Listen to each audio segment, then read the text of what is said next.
समुद्रगुप्त ने नेपाल की सीमाओं को स्पष्टता से समझाया है।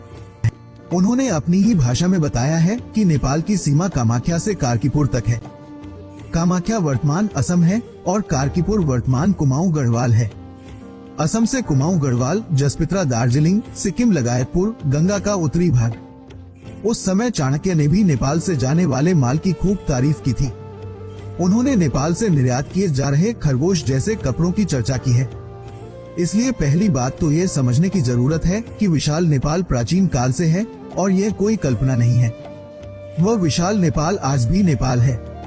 तो पहले स्वतंत्र भारत का निर्माण हुआ या विशाल नेपाल का निर्माण हुआ? सत्य क्या है? विशाल नेपाल को प्रेरित किया है। नेपाल भी इससे प्रभावित है। विशाल नेपाल ही नहीं, अब उसकी अपनी पहचान, हमारी संस्कृति और संस्कृति को लेकर भी बहस हो रही है। एक तरह से ऐसा लगता है कि फिर से उभरने का युग शुरू हो गया है। उदाहरण के लिए यूक्रेन पर रूसी आक्रमण के बाद ग्रेटर रूस का मुद्दा उठा।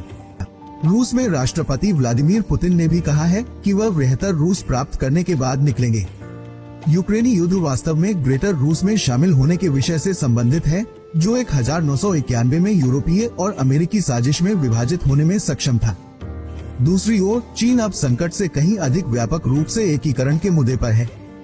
ताइवान को अपने क्षेत्र में फिर से मिलाने के लिए चीन कोई भी कीमत चुकाने को तैयार है और इस क्षेत्र में उतर था। भारत की धरती पर आज भारत नाम का कोई राजा नहीं हुआ था।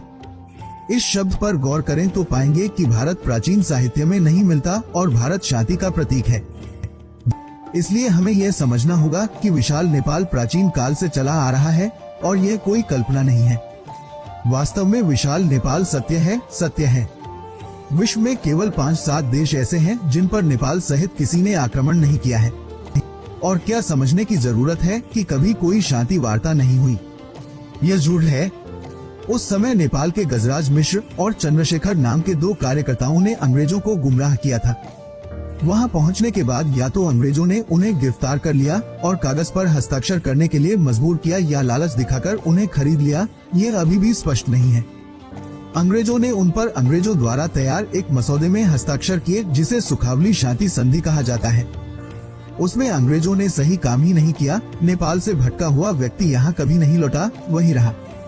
उसके बाद दोनों कार्यकर्ताओं को समझौते पर हस्ताक्षर करने के लिए मजबूर किया गया, जिसे सुखावली शांति संधि कहा गया। नेपाल के किसी राजा ने कभी इस पर लाल मुहर नहीं लगाई। न तो नेपाली सरकार ने इसे मंजूरी दी है और न ही नेपाल के राजाओं ने इस पर लाल मुहर लगाई है। इसलिए नेपाल के इस पर विश्वास करने का कोई कारण नहीं है। अंग्रेजों ने जबरन नेपाल पर आक्रमण किया, जिसमें वह हिस्सा भी शामिल था जो उन्होंने अवैध रूप से मांगा था। नेपाल पर पुनः आक्रमण, जो पूरे विश्व में देखा जा रहा है, अंग्रेजों के प्रभाव के कारण है। नेपाल का बड़ा मुद्दा अब इसे एक मुद्दा बनाने का समय है। नेपाल के बड़े मुद्दे को अब सार्वजनिक मुद्दा बनाना चाहिए।